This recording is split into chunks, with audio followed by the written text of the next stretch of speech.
आज या ठिकाणी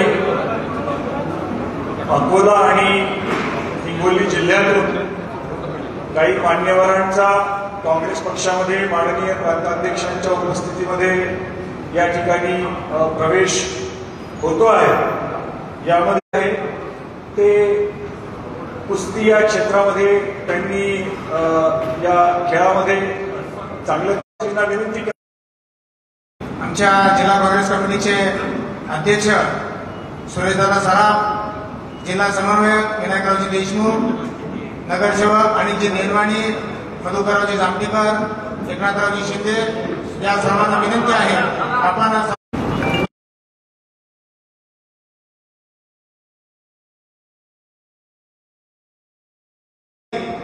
हे आमचे शिवसेनेचे सहकारी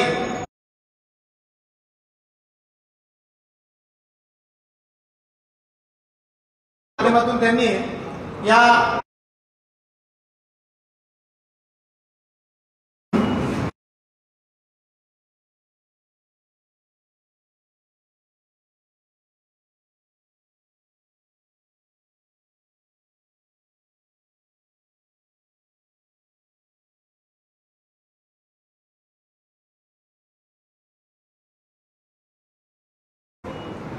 गजाननरावजी वागळे यांनी भाजपामधून आपल्या काँग्रेसमध्ये प्रवेश करत आहेत। दत्तरावजी जाधव शिवसेनेमधून काँग्रेसमध्ये प्रवेश करत आहेत। गजाननजी टेकाळे यांनाही विनंती आहे त्यांनी या ठिकाणी यायचे। आणि युवा नेते राजेश शिंदे पाटील केसापूरकर जे युवा सेनेचे जिल्हा सरचिटणीस आहेत आणि केमिस्ट अँड ड्रगिस्ट असोसिएशनचे अध्यक्ष आहेत। कैलास बाबळे यांना विनंती आपण समोर यायचे।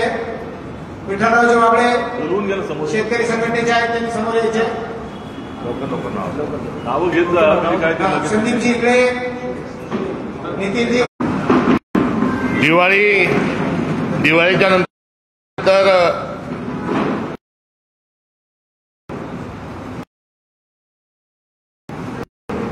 काँग्रेसमध्ये मोठ्या संख्येने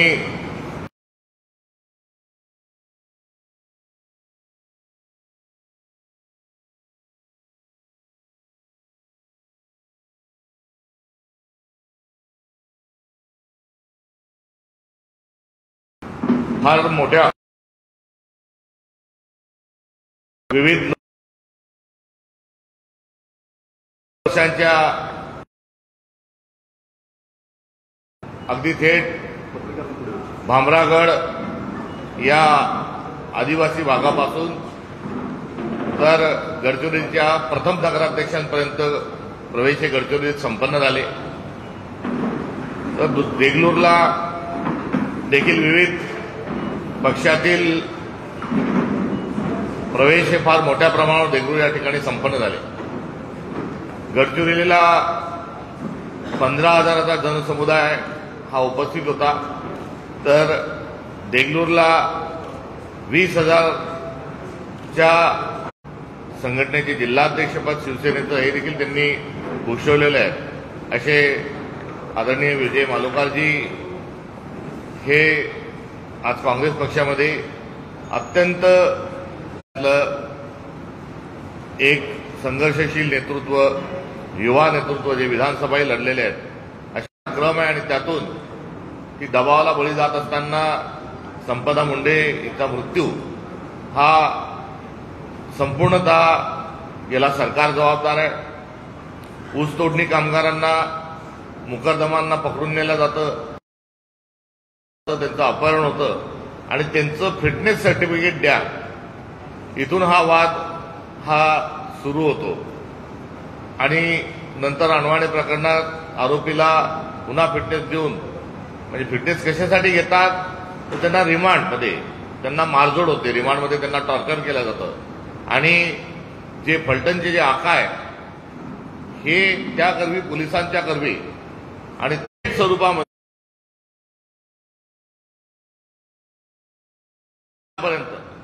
गडचिरोलीला त्यांचा लाडका हा दुसरा तिसरा कोणी नसून देवेंद्र फडणवीसच आहे।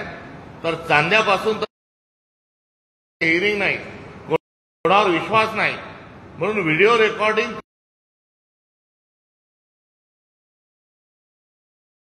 करून आत्महत्या करण्याचा अनुषंगानं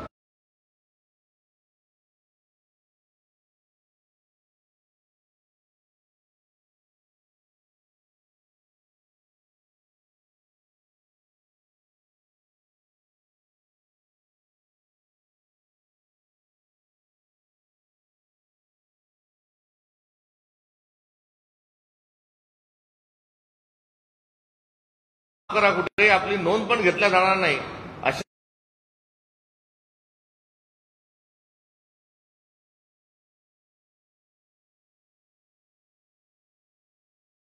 लोकांनाच नाही, संतोष देशमुख सारख्या सरपंचालाच नाही, तर आता ठेकेदारांवरही अशी चढवणूक व्हायला लागलेली आहे.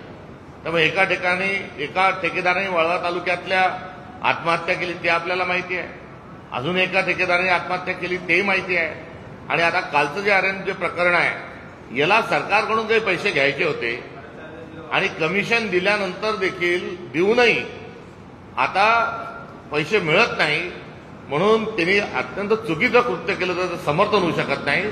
आणि अशा वेळेस नॅशनल लेव्हलवरून राष्ट्रीय पातळीवरून सुरक्षा येते आणि जी आतंकवादीच्या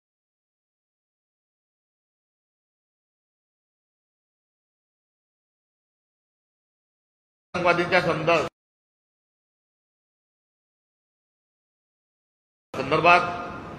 जी 26/11च्या हल्ल्यात जी यंत्रणा होती ती यंत्रणा केंद्रीय येते, आणि ती केंद्रीय यंत्रणा आलेली असताना महाराष्ट्र पोलीस जे आहे ते बंदूक चालवतात.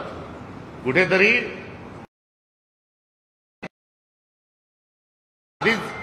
ही बंदुकीची गोळी जी चालवली ती कुणी चालवायला तरी लावली की या आर्यनने अजून बोलू नये, हा बोलला तर अडचण होईल, कारण यापूर्वी तो अनेकांच्या स्टेजवर दिसलाय, म्हणून याही प्रकरणामध्ये कुठेतरी त्याला आवाज बंद करण्याचा प्रयत्न होता का हा देखील एक संशय या निमित्ताने निर्माण होतो. मात्र आता अशा पद्धतीनं महाराष्ट्रात कधी ऐकलं नाही किंवा चित्रपटात बघितल्यानंतर आपल्याला हे कसं शक्य असा प्रश्न पडायचा. ते आता महाराष्ट्राच्या राजधानीत मुंबईत हे प्रकार व्हायला लागले, आणि याचं कारण दुसरं तिसरं काही नसून पोलिसांचा कुठल्याही पद्धतीचा वचक आणि लॉ अँड ऑर्डरची परिस्थिती या महाराष्ट्रात अत्यंत खालच्या पातळीवर लॉ अँड ऑर्डर राहिलेलीच नाही, याची विदारक परिस्थिती आहे.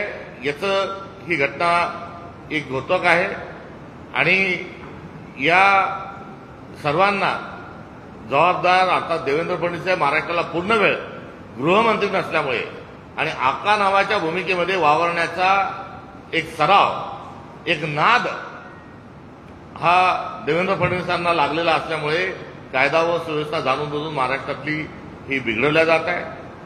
यासोबत येणाऱ्या काळात अधिक मोठे आव्हानं महाराष्ट्रापुढे कायदा सुव्यवस्थेची ही दिसत आहेत.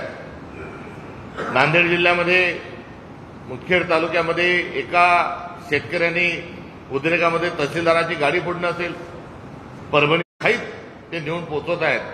हे एक दुर्दैवी चित्र या निमित्तानं आपल्या सर्वांच्या समोर आव्हानाच्या स्वरूपाने एक आहे.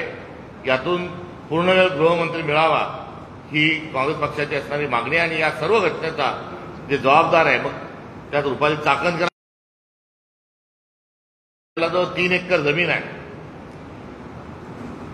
अगदी छोट्याशा घरात ते राहतात, अशा परिवारातली एक बाळ MBBS शिकून होते, तिला शिक्षणाकरता पैसे नसतात तर एज्युकेशन लोन काढलं जातं, तेही भरल्या जात नाही. आणि ही कायदा जो निघत असणारा मोर्चा आहे हा सर्वपक्षीय आहे. हा केवळ इंडिया अलायन्स महाविकास आघाडीपुरता मर्यादित नाही, तर ज्यांचा लोकशाही प्रक्रियेवर विश्वास आहे, मग ते सत्ताधारी असतील, विरोधक असतील, कोणत्या पक्षाचे असतील, अपक्ष असतील, वेगवेगळ्या सामाजिक संघटनांचे प्रतिनिधी असतील, या सर्वांनी त्या मोर्चामध्ये यावं करिताचे निमंत्रण त्या ठिकाणी आहे. आणि या संपूर्ण मतचोरीचा जो मुद्दा आहे हा राहुल गांधींनी उपस्थित केल्यानंतर आता त्या स्वरूपामध्ये विधानसभा आणि गाव पातळीवरही लोक तशाच पद्धतीनं त्याचा पर्दाफाश करत असताना ह्या राहुलजींनी सुरू केलेल्या लढाईत स्वाभाविक स्वरूपात आम्ही या विषयाशी निगडीत आहोत आणि या संपूर्ण प्रक्रियेला मध्ये आम्ही सहभागी आहोत। कालच्या सभेलाही काँग्रेस पक्षाच्या प्रतिनिधी म्हणून पक्ष म्हणून त्या ठिकाणी आदरणीय नसीमभाई अजित नसीम खान साहेब असतील, आमचे प्रवक्ते सचिन सावंतजी असतील, हे त्या ठिकाणी गेले होते आणि काँग्रेस पक्षाचा यामध्ये सहभाग आणि पाठिंबा या उद्याच्या होऊ घातलेल्या मोर्चाला राहणार आहे। मी प्रदेशाध्यक्ष आहे, मी काँग्रेसचा अध्यक्ष आहे आणि काँग्रेस त्यामध्ये सहभागी होत असताना मी त्या ठिकाणी आपसूक त्यामध्ये सहभागी आहेच। मी सांगितलं मी एका संघटनेचा अध्यक्ष आहे आणि ती संघटना जेव्हा राहते तेव्हा संघटना राहत असताना प्रदेशाध्यक्ष बाय डिफॉल्ट आहेच। राज ठाकरे हे ट्रेनने जाणार आहेत, तुम्ही जर उद्या या मोर्चामध्ये सहभागी होणार असाल तर तुम्ही ज्या पद्धतीने राज्यभर पदयात्रा करतात तशाच पद्धतीचा सहभाग असणार आहे की पुन्हा तुमचे प्रतिनिधी? एकंदरीत हा राहुल गांधींनी पहिली पत्रकार परिषद घेतल्यानंतर भारतातल्या विविध कोपऱ्यामध्ये या मतदार यादींच्या चोरीच्या अनुषंगानं आंदोलनं होत आहेत। त्यामुळे मी कशाने जाणार, कोणत्या पद्धतीने सहभागी होणार, काँग्रेसचा काय भूमिका राहील या संदर्भामध्ये निवडणूक आयोगाची पाठराखण का करत आहे हा ऐरणीचा आणि सर्वजण बघत आहोत आणि आपल्यालाही विनंती आहे की हा निवडणूक आयोगाचा जो गलथान कारभार आणि मताची चोरी जी आहे ती उजागर करण्याच्या अनुषंगानं आपण या मुद्द्याकडे अधिक लक्ष द्यावं ही माझी आपल्याकडून परवानगी नाही मिळाली तर काय नाही। एकत्रित स्वरूपात काल त्याच्यामध्ये सर्व सहभागी पक्ष त्या ठिकाणी होते, त्यांची चर्चा झाली आहे, आजही संपर्कात आहोत। त्यामुळे आम्ही त्या संदर्भात चर्चा आणि त्या आव्हानाच्या नुसार जे मदत करतात आहेत त्यांचं ते कर्तव्य भावनेतूनही करतात। व्यक्तिशः मलाही आला, मी एक सामाजिक आणि राजकीय कार्यकर्ता आहे आणि ज्या विद्यार्थी दशेपासून ज्या शांताश्रम सर्वोदय आश्रम या ठिकाणी मी राहत होतो आणि आता प्रांताध्यक्ष झाल्यानंतर नियमित त्याच आश्रमात राहतो, त्या आश्रमातली आचारसंहिता, त्या आश्रमातलं राहत असताना तर सर्व एकंदरीत शिस्त ही पाळणं सर्वांसाठीच आवश्यक आहे आणि मी तर माझं ते आश्रम जरी नसलं तरी माझं ते घर आहे। कारण एक मुंबईला घर देता का घर, एक छप्पर एखाद्या कार्यकर्त्याला मिळणं हे किती महत्वाचं आणि किती जिकरीचं आहे, अशी एक भावनिक आणि एक आध्यात्मिक, एक पारंपरिक, एक सांस्कृतिक आणि एक वैचारिक वारसा या इमारतीला आहे। आज सकाळी जी घटना घडली ती पहिल्यांदा घडली ना, तिसऱ्यांदा घडली आणि तिसऱ्यांदा घटना घडल्यामुळे त्या घटनेच्या संदर्भात ती घटना जे स्थानिक गावदेवी पोलीस स्टेशनचे जे ठाणेदार आहेत, तिथले ते पोलीस स्टेशन अधिकारी जे आहेत त्यांना ही निदर्शनास आणून दिली।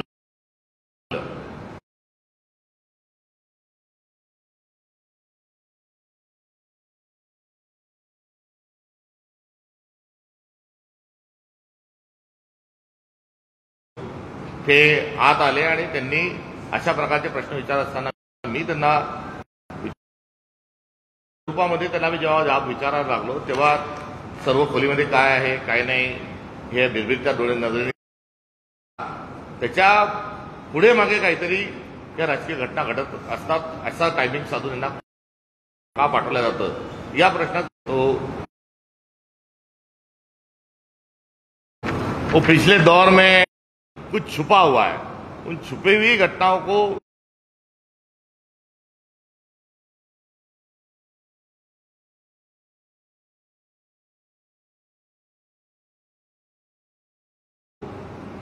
लेकर जांच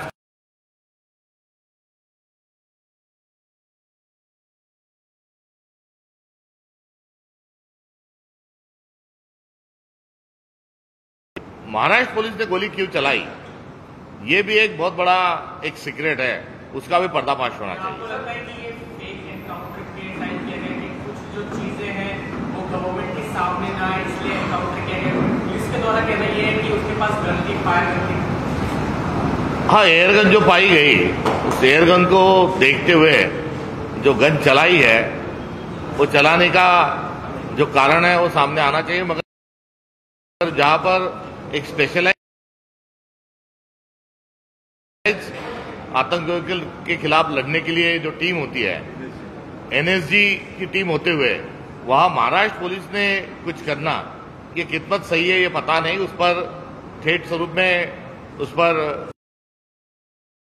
जो है वो मिलना चाहिए। ये सवाल ऐसे ना छूट जाए जैसे पुलवामा में जो आरडीएक्स आया था वो कहां से आया था, 300 किलो आरडीएक्स कैसे फटा, वो गाड़ी किसकी थी, उसके एक्यूज कौन थे, ये आखिरी तक पता नहीं चला। पहलगाम में 300 किलोमीटर आतंकवादी आते हैं, चुन चुन के भागते हुए नागरिक को वो मार देते हैं, गोलियां चलाते हैं और वापस चले जाते हैं। तो ये सारे सवाल जो है, इन सवालों ये सवालों जैसे ये भी तमाम सवाल जो है वो देश को मिलना चाहिए।